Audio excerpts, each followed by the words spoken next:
Hi all, இது Thursday afternoon. நாளைக்கு June 5 தம்பியோட ஃபர்ஸ்ட் பர்த்டேலாம் முடிஞ்சிடுச்சு. வீடியோ இப்போ கொஞ்சம் ஸ்லோவாக வருது. ஸோ அதனால் கேக் ஆர்டர் பண்ணுறதுக்கு ஆஃப்டர்நூன் அருள் லஞ்ச் சாப்பிட்றதுக்கு வீட்டுக்கு வந்திருந்தாங்க. ஸோ அப்போ தான் கடைக்கு கிளம்பியிருந்தோம். நாங்கள் கடைக்கு கிளம்பும்போது பாப்பா இந்த உண்டியல் எடுத்துகிட்டு வந்திருந்தோம். ரீசெண்டாக ஊருக்கு போயிருந்தப்போ இந்த மங்கி உண்டியல் வேணும்னு சொல்லி அடம் பிடிச்சி வாங்கிட்டு வந்திருந்தோம். எப்போல்லாம் எங்கள் கையில் இந்த பர்ஸ் பார்க்குறாளோ அப்போல்லாம் அவளுக்கு காசு போடணும். ஸோ இன்றைக்கும் அப்படி தான் காசு கேட்டிருந்தா. அவளுக்கு காசு கொடுத்துட்டு அதுக்கப்புறம் கேக் ஷாப்புக்கு வந்தாச்சு. தம்பியோட ஃபர்ஸ்ட் பர்த்டே ரொம்ப பெருசாலாம் செலிப்ரேட் பண்ண போகிறதில்ல. வீட்லேயே ரொம்ப சிம்பிளாக தான் பிளான் பண்ணியிருந்தோம். ஈவன் பாப்பாவோட பர்த்டேமே அப்படி தான் நாங்கள் செலிப்ரேட் பண்ணியிருந்தோம்.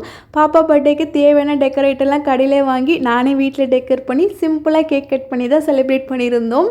இத்தனைக்கும் பாப்பா ரொம்ப கஷ்டப்பட்டு ஸ்ட்ரகிள் பண்ணி தான் என் கைக்கே வந்திருந்தான். அவள் எங்களுக்கு ரொம்ப ரொம்ப ஸ்பெஷல். அது மட்டும் இல்லாமல் ஃபர்ஸ்ட் கேர்ள் பேபி. ஸோ இருந்தாலும் அவளோட ஃபர்ஸ்ட் பர்த்டேவை நாங்கள் ரொம்ப சிம்பிளாக தான் செலிப்ரேட் பண்ணியிருந்தோம். ஏன்னா எங்களுக்கு இதில் மணி வேஸ்ட் பண்ணுறதுல சுத்தமாக விருப்பம் கிடையாது, இன்ட்ரெஸ்ட்டே இல்லை. என்ன தான் செலிப்ரேட் பண்ணாலும் குழந்தைங்களுக்கு இப்போதைக்கு எதுவுமே தெரியாது. ஸோ முடிஞ்ச அளவுக்கு சிம்பிளாக பிளான் பண்ணிக்கலான்னு சொல்லி விட்டாச்சு. இப்போதைக்கு கேக் ஆர்டர் பண்ணிவிட்டு தேவையான டெக்கரேட்டை மட்டும் வாங்கிட்டு ரிட்டன் வீட்டுக்கு வந்தாச்சு.